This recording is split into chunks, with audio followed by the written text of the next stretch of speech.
Hey,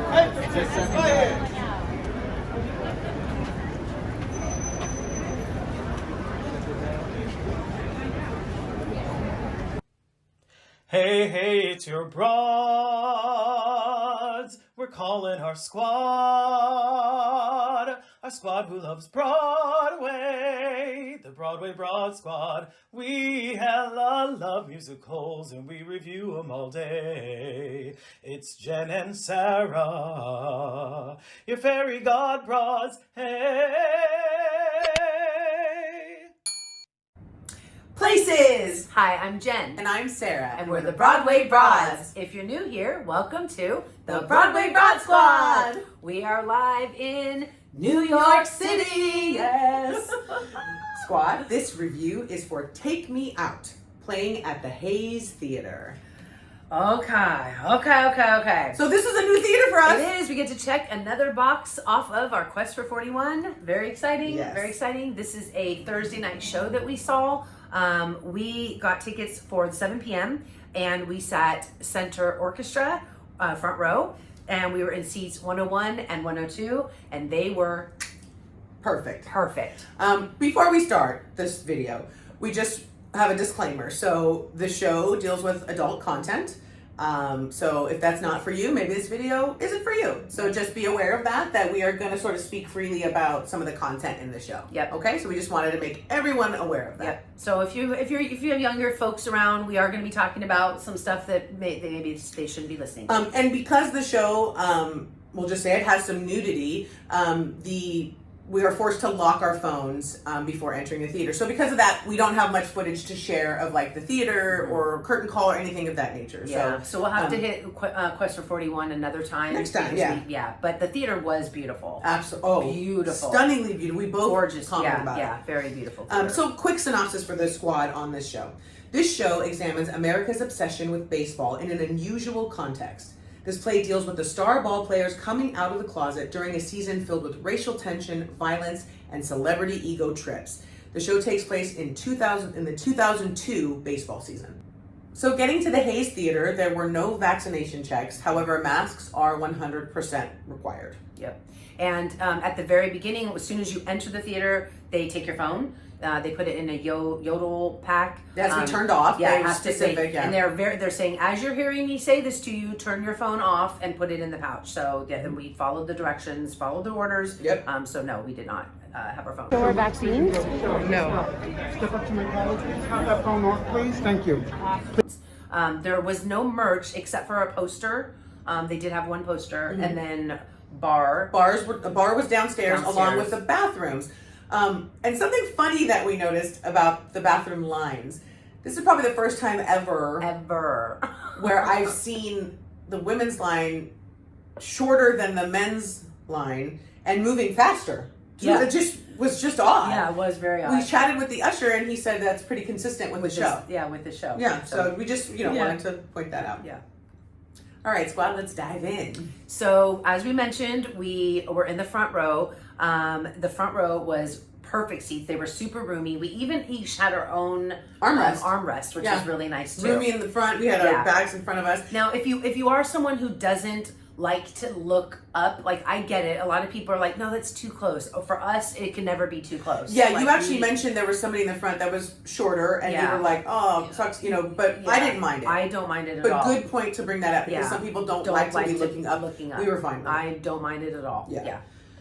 So before the show, there is a very clear announcement that obviously using any sort of video equipment is prohibited. So much so, since the controversy there, somebody did to get some footage and put it on the internet, and since then they've added audience-facing cameras. They have also added ushers that literally sit in the front row facing the audience during the entire show. Yeah. So, I mean, they're rightfully so. Rightfully so. Taking it serious, and as they should. Yeah. Yep.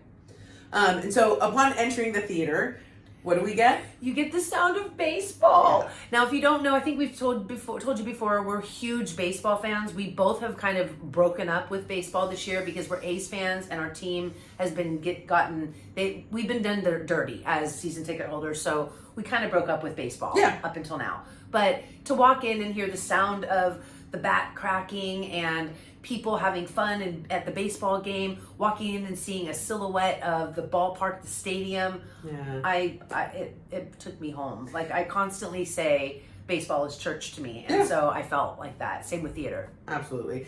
And so we get the silhouette of the stadium when we walk into the theater, and then we get a few transitions of the set.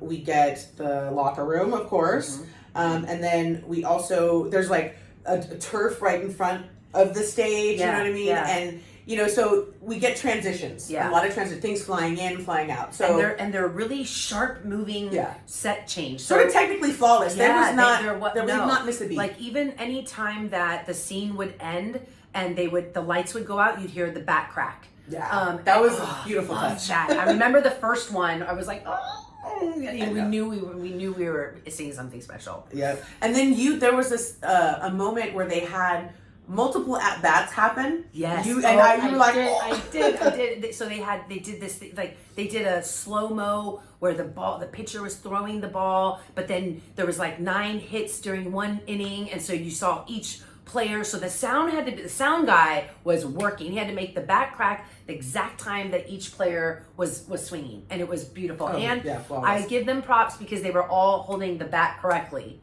All of them. So good job, guys. Let's talk about the costumes. Oh man. Baseball uniforms. Come on. We're not Yankee fans. Sorry, New York. Yeah, we're not Yankee fans. But nothing better than seeing a man in a pinstripe. Yeah. Okay, I'll give the Yankees their uniforms. Their uniform is one of, if not the best uniform. And so these were very traditional. They look like Yankees. So. They're not the Yankees. They're called the Empires, but they're very much like the Yankees. But they looked good. However, this is me just being super picky. And I understand they can't wear cleats on a stage, but they would have at least all been in either Nike or like really high-end type shoes, and they weren't. And the shoes they stuck out as kind of we were really like, close and at that level, so we saw the shoes a lot, and they like, did there would be no way that a Derek Jeter type person would be in like Payless type running shoes, right? Or track shoes. Like, so that's my only thing. Other than that, the costumes were good. The costumes were good. One specific non-baseball costume that we both liked was Jesse Williams wearing his at the close of the show. At the close of the show, he had this beautiful like camel-colored jacket and then this green sweater underneath it, kind of like the Lin-Manuel Miranda sweater. You all know what I'm talking about. And he looked sharp. Yeah. So yeah, loved the costumes. Thought the costumes, they nailed it. Let's talk about standout performances. Okay, we got to start with the reason why we even bought the tickets for the show is for Jesse Tyler Ferguson. So since then, he's been nominated. So congratulations to Jesse. He plays Mason Marzak. And he was Marcy. I wanted to be my best friend. I loved him. I absolutely loved him. He drew us to the theater, drew us into that show. He played the manager. The business manager. The business manager who's now taking over for an older manager. And he's basically only managing Darren, which is Jesse Williams' character. Yeah. And let's talk about Jesse Williams. So we get it. Like, he's a huge star, right? I knew of him. You knew of him. We're not Grey's Anatomy fans. I know he's an activist. He's quite attractive. All of those things. He's a celebrity, but we just weren't not familiar with his work. Not too familiar with his work at all. Till now. And now I get what the fuss is about. I'll say that. Yeah. Yep. Really, like, the entire cast, I don't know, like, as far as stand-up performance, I think we have to talk about the, like, cohesiveness of the cast, the vulnerability that each of them are dealing with. The amount of trust that they have to have on and off stage. Yes. I mean, we did get a chance to, we'll talk more about this, but a talk back, but the way that they said from the jump, from when the table read start, that they could tell that they were in good hands with each other. Yeah. Oh, and specifically, let's talk a little bit about Brandon J. Dearden. Yeah, he played Davy Battle, and we saw him recently in Skeleton Crew. Yeah. Loved him in Skeleton Crew.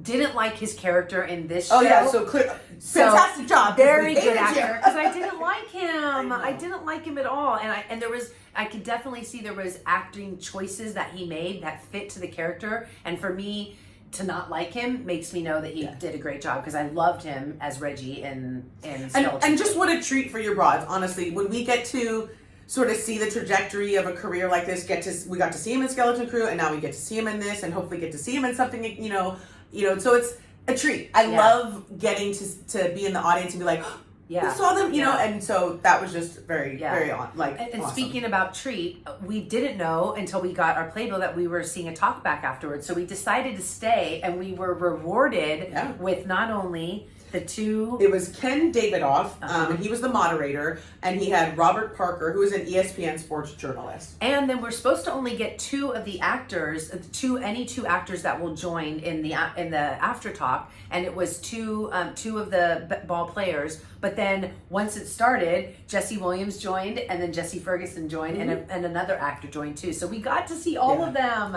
If you are in the theater and there is a talk back, and you can stay.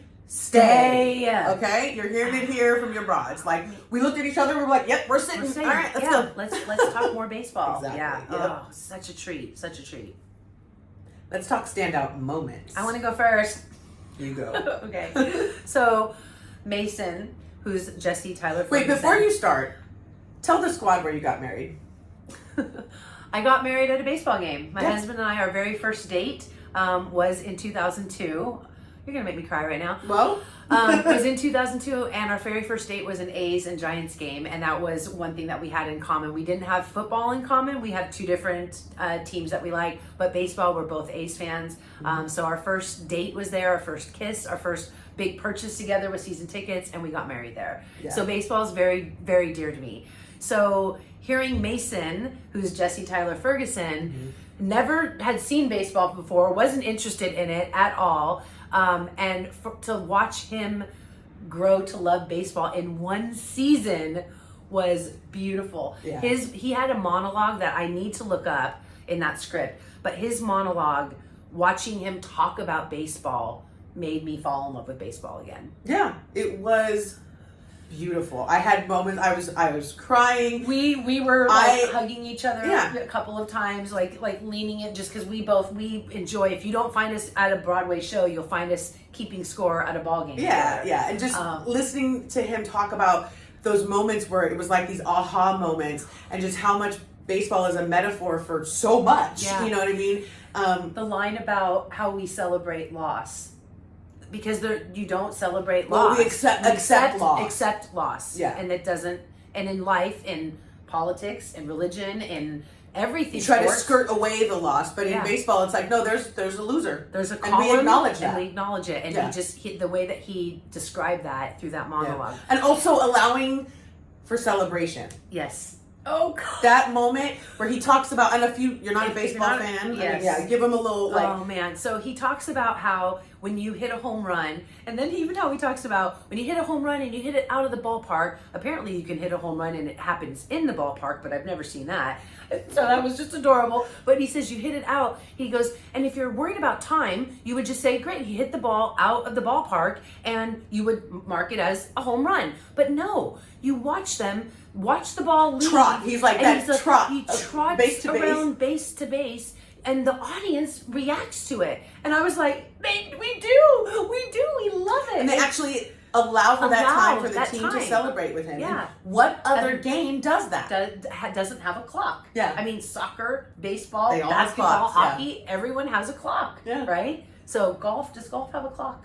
No, that's another one that probably does not. Yeah, that monologue, I think we both just were like, oh, and then anytime he came out, I was like, oh, yay, more. And then for him to end the show, I know we were both in tears, but for him to end the show the way we end every baseball season, we go together. Sometimes we even leave our husbands at home, and we go together, and we always say at the end when we're leaving, how many more days till spring training, right? And so his line, I don't want to give it away, but it was something like that, and it just... Yeah. It just put a button on the show. Like, we were like, oh my God. Yeah. And then I even said to you, I was like, okay, are you ready to go to a ball game together this year? I'm ready to go. I'm ready to go back. Yeah.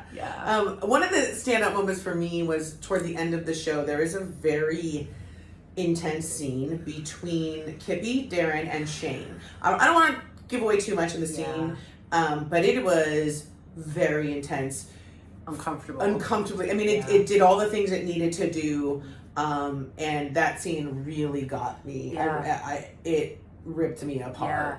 Yeah. Almost to the point where not almost, to the point where I forgot that they were acting. Like I felt like I was watching like I was in the room watching this happen. And the other thing too is seeing, there's active listening, right? You learn this in school, you learn this in work, where you learn this, but to watch them active listen and to see Jesse Williams and Jesse Tyler Ferguson, the scenes that they would have together, the amount of waiting to then speak was incredible. Well, yeah, I mean, but not waiting. Incredible. Not waiting to speak, listening. Instead of waiting to speak, you're listening. True. Yeah. You don't wait to speak. They're actually yeah. listening and reacting. Yes. I mean, there were some really intense scenes in this show, and it was powerful. Yeah.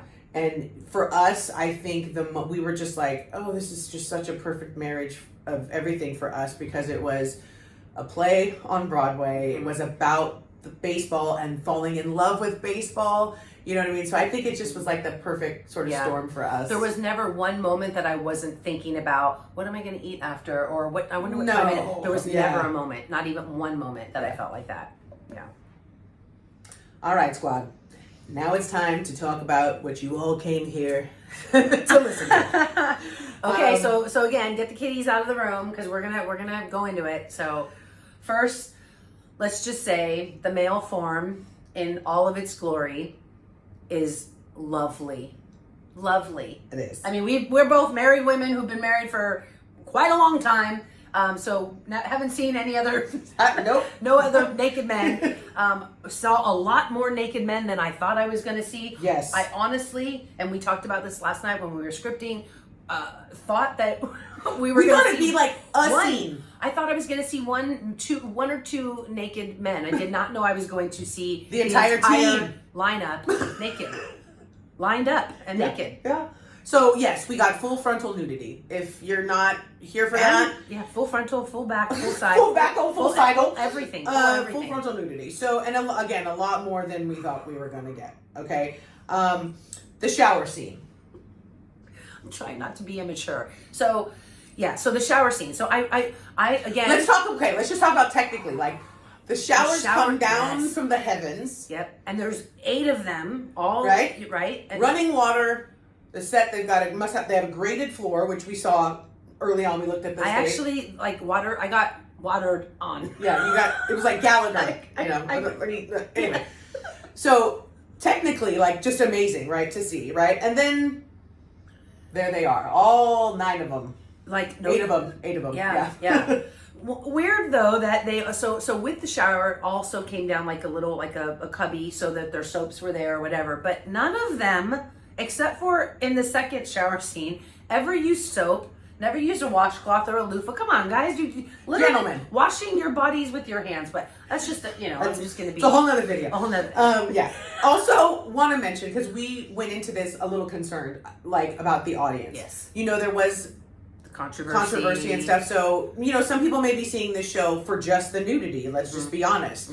But the audience was extremely respectful. Yes. Like, I was very pleased with that. Yeah, and I mean, here I am, like, stereotyping. The entire front row, except for one, were all women. So I was like, God, please don't act up. Like, I hope these girls aren't going to be hooping and hollering. Nothing. Everybody was good. Yeah. Very respectful. Yeah. And again, the male form is just beautiful. I mean, So I do have to ask this question. I would ask this question in any show that had nudity. Was it necessary? Yes, it was. I agree. We're talking about professional ball players in the MLB in the locker room. That's how it is now. And so if they weren't naked in the show in these scenes, it would have been completely inauthentic and wrong. Right. If they would have came out and showered with like boxer shorts on, that would have not. Or if they, I feel like it was necessary, and I don't think it was gratuitous. No, it wasn't. And I mean, how many tits and ass have we been seeing over that are gratuitous all the time? And and in this situation, I feel like it was necessary. We both agreed on that. We talked in length about that last night. Squad, we met another subscriber. Yes. Perez came up to us at the end of the show and said, "You're the Broadway Broads." We said yes, and so we got to chat with him. He was on a Broadway binge of his He's own. also from California. And he's from California. Traveling Traveling from California, and he's like had to get him in, and he's on eight or nine show binge as well. And we talked about Tony like thoughts and stuff. Yep. And we got a photo. Yeah. We'll insert it here. Just adorable. We had so much fun chatting with him. He stayed for the talk back as well, and just it was great. So. Just a reminder, if you guys see us, please, it makes our day. We love meeting squad members. So thank you so much, Perez. Yes. Okay, let's do repeat attend. Oh yeah. Yes. Absolutely yes. Yeah. Like I said, that this show was just a beautiful little marriage of everything, so much that we love, and I would see it again. Yep. Yeah. So if you want to see how many stars we give it, I mean, I guess you're going to guess, but if you want to see how many stars, we're going to have our copy of our completed show pad at the end of the video.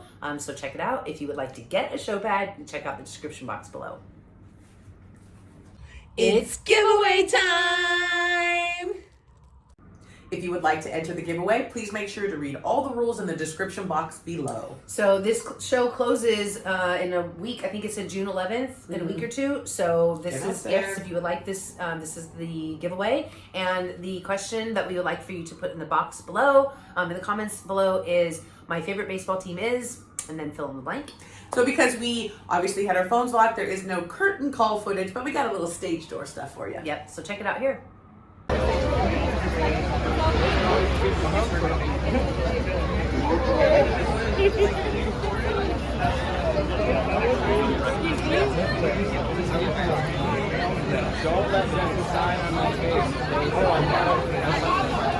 Thank you so much for joining us, squad. All right, we'll see you on the other side. Curtain. Oh, that was a fun video. What'd you think? I loved it. I had a great time. What did you guys think? Yeah, did you guys love it? Did you love it? Huh? Well, if you did, guess what you should do? You should definitely like it. And you should subscribe and hit that bell notification so that you know every time that your broads drop content. Yay! We'll see you on the other side. Bye! Bye! Your fairy god broads, hey!